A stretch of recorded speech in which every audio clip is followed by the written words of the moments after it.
दोस्तों, इस small cap से सारा पैसा निकाल लो। क्यों? क्योंकि इस फंड मैनेजर में बहुत बड़ी कमी है। लगातार 1 साल नहीं, 3 साल नहीं, बल्कि पूरे 5 साल से ये small cap fund under performance कर रहा है और इसकी बड़ी वजह फंड मैनेजर की कमी की है। आप यहाँ पर देखोगे तो अगर मैं रिटर्न रखूं तो 1 साल में भी अपने कैटेगरी एवरेज रिटर्न से पिछड़ रहा है, 3 साल में भी अपने कैटेगरी एवरेज रिटर्न से पिछड़ रहा है, यही नहीं 5 साल में भी अपने कैटेगरी एवरेज रिटर्न से पिछड़ते हुए नजर आ रहा है। और वो भी सिर्फ 1-2% से रिटर्न के नहीं, बल्कि पूरे 5% के रिटर्न से पिछड़ रहा है। आप स्क्रीन पर देख सकते हो 1 साल में इस फंड ने यहाँ पर 6% का रिटर्न दिया है, जबकि कैटेगरी एवरेज रिटर्न में यहाँ पर 10% का रिटर्न है, तो पूरे 4% के रिटर्न से पिछड़ रहा है। 3 साल की रिटर्न की बात करूँ तो आप देख सकते हैं यहाँ पर इस फंड में 15% का रिटर्न है, जबकि कैटेगरी एवरेज रिटर्न की बात करोगे तो 20% का रिटर्न है, तो पूरे 5% के रिटर्न से यहाँ पर पिछड़ रहा है। 5 साल की रिटर्न की बात करूँ तो इस फंड में सिर्फ 16% का रिटर्न है और कैटेगरी एवरेज रिटर्न देखोगे तो यहाँ पर 19.5% का रिटर्न है, तो यहाँ पर भी अपने कैटेगरी एवरेज रिटर्न से पिछड़ रहा है। और देखो, अगर कोई फंड 6 महीने, 1 साल, 2 साल तक अपने कैटेगरी एवरेज रिटर्न से पिछड़े तो वो सही है, लेकिन लगातार अगर 3 साल, 5 साल भी अपने कैटेगरी एवरेज रिटर्न से पिछड़ता है तो उस फंड का परफॉर्मेंस कमजोर हो जाता है। तो आखिर ये कौन सा स्मॉल कैप फंड है? मैं बात कर रहा हूं एसबीआई स्मॉल कैप फंड की। इस फंड की अगर मैं बंधन स्मॉल कैप फंड से कंपेयर करके दिखाऊं तो आप देख सकते हैं एसबीआई स्मॉल कैप फंड ने 1 साल में यहां पर 6.4% का रिटर्न दिया है, जबकि बंधन स्मॉल कैप फंड ने यहां पर 15% का रिटर्न दिया है। आप देख सकते हो डबल से भी ज्यादा। जहां एसबीआई में सिर्फ 6% का रिटर्न है तो बंधन में 15% का रिटर्न है, डबल से भी ज्यादा दिया है। चलिए, अगर मैं 3 साल की रिटर्न की बात करूं तो एसबीआई स्मॉल कैप फंड में यहां पर सिर्फ 15% का रिटर्न है, जबकि बंधन स्मॉल कैप ने यहां पर 32% का तगड़ा रिटर्न दिया है, सीधे डबल रिटर्न दे रहा है। वहीं पर अगर मैं 5 साल की रिटर्न की बात करूं तो इस स्मॉल कैप फंड में आप देख सकते हो 16% का रिटर्न है, जबकि यहां पर बंधन में 24% का तगड़ा रिटर्न है। तो यहां पर भी आप देख सकते हो कि लगभग 8% ज्यादा रिटर्न दे रहा है। तो हर एक टाइम पीरियड में बंधन स्मॉल कैप फंड ने एसबीआई स्मॉल कैप को पछाड़ दिया है। चलिए, अगर मैं Nippon India small cap fund से कंपेयर करके दिखाऊं तो आप स्क्रीन पर देख सकते हैं यहां पर एसबीआई स्मॉल कैप में 6% रिटर्न 1 साल में है, जबकि निप्पॉन इंडिया स्मॉल कैप की मैं बात करूं तो 11% का रिटर्न है। 1 साल में पूरे 5% का ज्यादा return Nippon India small cap ने बना कर दिया है। तो 1 साल में तो निप्पॉन इंडिया स्मॉल कैप ने इस फंड को पछाड़ दिया है। 3 साल की रिटर्न की बात करूं तो एसबीआई में 15% का रिटर्न है और निप्पॉन इंडिया स्मॉल कैप में यहां पर 22% का रिटर्न है। तो एसबीआई से 7% ज्यादा रिटर्न बनाकर निप्पॉन इंडिया स्मॉल कैप ने दिया है। 5 साल की रिटर्न की बात करूं तो यहां पर भी आप देख सकते हो एसबीआई में 16% का रिटर्न है और यहां पर निप्पॉन इंडिया स्मॉल कैप में 23.5% का रिटर्न है। तो यहां पर भी पूरे 7.5% के रिटर्न से पछाड़ रहा है Nippon India small cap fund. तो हर एक टाइम पीरियड में एसबीआई स्मॉल कैप फंड पिछड़ते जा रहा है और खर्चा की बात करें तो ज्यादा ले रहा है। जी हाँ, आप देख सकते हैं यहाँ पर ये इस फंड में जो एक्सपेंस रेशियो है आप देख सकते हैं यहाँ पर बंधन में जो एक्सपेंस रेशियो है वो 0.51% है और एसबीआई स्मॉल कैप फंड का एक्सपेंस रेशियो 0.79% है, जबकि खर्चा ज्यादा ले रहा है और रिटर्न कम दे रहा है। यही नहीं, इस फंड में सबसे पहले से लमसम बंद है, एसआईपी पर भी लिमिट लगा के फंड मैनेजर रखे हैं। तो आखिर कारण क्या है? क्यों ना लमसम ले रहे हैं, ना ज्यादा एसआईपी ले रहे हैं? क्या कमी है फंड मैनेजर में? चलिए, मैं सब कुछ आपको इस वीडियो में बताऊंगा, इसलिए इस वीडियो को ध्यान से और पूरा देखिए। चैनल पर पहली बार आए हैं तो चैनल को सब्सक्राइब कर लीजिए। देखिए, अगर मैं एसबीआई स्मॉल कैप की यहाँ पर पूरा चित्रा खोलूं तो आप देख सकते हैं ये फंड डायरेक्ट प्लान है। डायरेक्ट प्लान 1 जनवरी 2013 को लॉन्च हुआ था और इस फंड में सितंबर 2020 से ही लमसम बंद हो गया है। अब सोचो, सबसे पहले इस स्मॉल कैप फंड में लमसम फंड मैनेजर ने बंद कर दिए थे। और मंथली, यहाँ पर मंथली एसआईपी की लिमिट की बात करूँ तो पर डे पर पेन कार्ड 25,000 रुपये की ही एसआईपी की लिमिट है।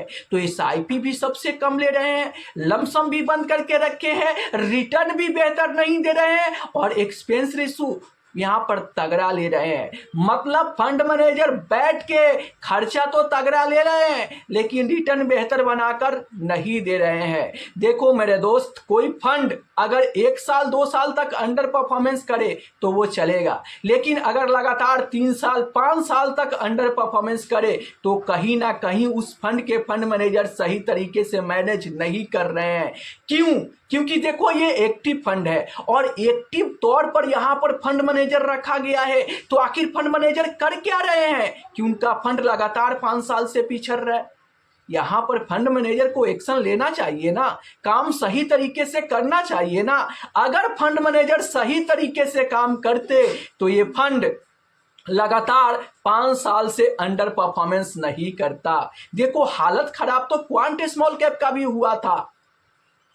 सेबी ने छापा मारा, वहां पे लगातार लोगों ने अपना पैसा निकाल कर भागा, जिसके चलते काफी ज्यादा गिरावट हुआ। लेकिन क्वांट स्मॉल कैप के फंड मैनेजर ने यहां पर एक्शन लिए और धड़ाधड़ वैसे स्टॉक की बिकवाली किए, अच्छे स्टॉक की खरीदारी किए, जिसके चलते उसका रिटर्न काफी स्ट्रांग अभी देखने को मिल रहा है। यहां पर एक्सिस स्मॉल कैप की बात करूं तो उस स्मॉल कैप फंड पे भी सेबी का रेड पड़ा था, जिसके चलते उसका भी हालत खराब हुआ था और उसका भी फंड मैनेजर ने उस फंड के रिटर्न को काफी स्ट्रांग करके दिखाए हैं। लेकिन एसबीआई स्मॉल कैप के फंड मैनेजर में आखिर क्या कमी है कि वो ज्यादा एसआईपी पर भी लिमिट लगा के रखे हैं, लमसम भी नहीं ले रहे हैं और रिटर्न भी बेहतर बना के नहीं दे रहे हैं।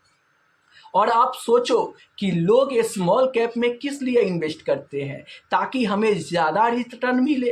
क्योंकि यहाँ पर स्मॉल कैप में लोग हाई रिस्क लेकर हाई रिटर्न के लिए इन्वेस्टमेंट करते हैं। तो रिस्क तो हाई ले रहे हैं, खर्चा तो एसबीआई स्मॉल कैप को तगड़ा दे रहे हैं, लेकिन रिटर्न नहीं मिल रहा है। अब ऐसे में एसबीआई स्मॉल कैप फंड के साथ में क्या करना चाहिए?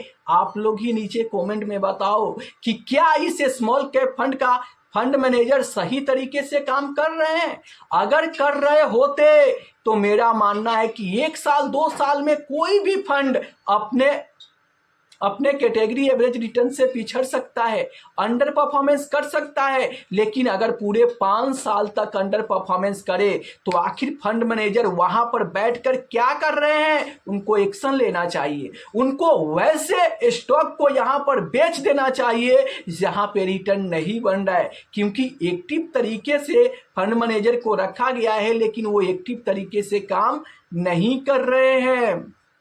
उन लोगों का काम क्या है कि नए नए फंड लॉन्च करो। आप देखो, एसबीआई म्यूचुअल फंड का नया नया फंड यहाँ पर लॉन्च हो रहा है, इन्वेस्टर को लुभाया जा रहा है और उस एनएफओ के जरिए तगड़ा पैसा यहाँ पर वसूला जा रहा है, जिससे उनका कमाई तगड़ा हो रहा है। लेकिन पुराने फंड पे फंड मैनेजर का ध्यान ही नहीं है और वो सही तरीके से मैनेज ही नहीं कर रहा है। क्योंकि अगर फंड मैनेजर सही तरीके से मैनेज करते तो इस स्मॉल कैप फंड का भी रिटर्न तगड़ा देखने को मिलता।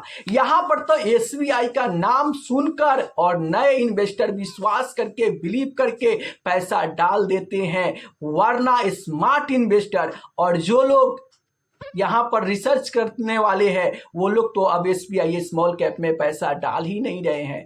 क्यों? क्योंकि यहाँ पर एसआईपी पर भी लिमिट लगा है, लमसम भी बंद है। तो जो इन्वेस्टर लमसम करना चाहते हैं यहाँ पर कर नहीं पाएंगे, इसलिए ऐसे स्मॉल कैप को अभी लोग इग्नोर कर रहे हैं और यहाँ पर इन्वेस्टमेंट नहीं कर रहे हैं। तो क्या आपके पोर्टफोलियो में एसबीआई स्मॉल कैप फंड है? तो आप क्या करने वाले हो नीचे कमेंट में बताओ कि आप ऐसे स्मॉल कैप को एग्जिट कर दोगे या फिर आप इसमें एसआईपी कंटिन्यू करोगे?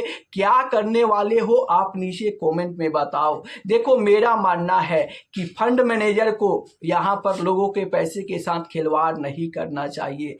क्यों? क्योंकि बड़ी मुश्किल से लोग पैसा कमाकर बचाकर इस फंड में निवेश करते हैं हाई रिस्क लेकर, ताकि मुझे तगड़ा रिटर्न मिले। और जब रिटर्न ही नहीं मिलेगा तो उनकी विश्वास टूट जाएगी, उनकी उम्मीद खत्म हो जाएगी, उनके करोड़पति बनने का सपना टूट सकता है। इसलिए मैं यहाँ पर एक रिक्वेस्ट करूंगा कि इस वीडियो को आप लोग इतना शेयर करो कि ये मेरी बात मार्केट रेगुलेटर सेबी के पास तक पहुंच जाए।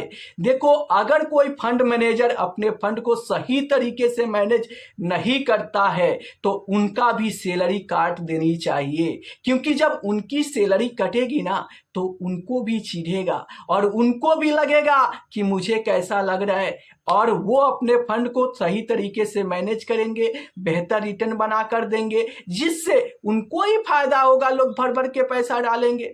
आप देखो यहाँ पर इस स्मॉल कैप फंड का यूएम साइज काफी दिनों से वहीं पर अटका हुआ है। क्यों नहीं बढ़ रहा है? क्योंकि यहाँ पर लोग इस स्मॉल कैप में पैसा नहीं डाल रहे हैं। क्यों नहीं डाल रहे हैं? कि एसआईपी पर रोक लगा हुआ है, सिर्फ 25,000 से ज़्यादा एसआईपी नहीं कर पाओगे। यहाँ पे लमसम पूरी तरह से बंद है, 2020 से ही लमसम बंद है। यहाँ पर इस फंड का रिटर्न बेहतर देखने को नहीं मिल रहा है, लगातार ये फंड अंडर परफॉर्मेंस कर रहा है, रिटर्न बनाकर नहीं दे रहा है, जिसके चलते लोगों का विश्वास टूट रहा है और ऐसे स्मॉल कैप फंड से बहुत सारे लोग एग्जिट करके अपना पैसा निकाल कर भाग रहे हैं। क्यों? क्योंकि वो तो पैसा लगाए हैं रिटर्न बेहतर बनाने के लिए ना। तो कोई भी इन्वेस्टर 6 महीने, 1 साल, 3 साल तक इंतजार कर सकता है कि चलो फंड का परफॉर्मेंस शुरुआती दौर में हो सकता है कि कमज़ोर देखने को मिले, लेकिन अगर एक्टिव फंड है, फंड मैनेजर वहां पर हमेशा तैनात है और वो स्मॉल कैप लगातार 5 साल तक पिछड़े, लगातार 5 साल तक अंडर परफॉर्मेंस करे, अपने कैटेगरी एवरेज रिटर्न से भी पिछड़ जाए, तो फिर एक्टिव तरीके से फंड मैनेजर को रखने से क्या फायदा? ऐसे फंड मैनेजर को तो इस्तीफा दे देनी चाहिए। आप लोगों को क्या लगता है? आप लोग अपनी राय नीचे कमेंट बॉक्स में ज़रूर देना कि ऐसे फंड मैनेजर के साथ क्या करना चाहिए और ऐसे फंड के साथ क्या करना चाहिए। आप लोग अपनी राय नीचे कमेंट बॉक्स में ज़रूर देना।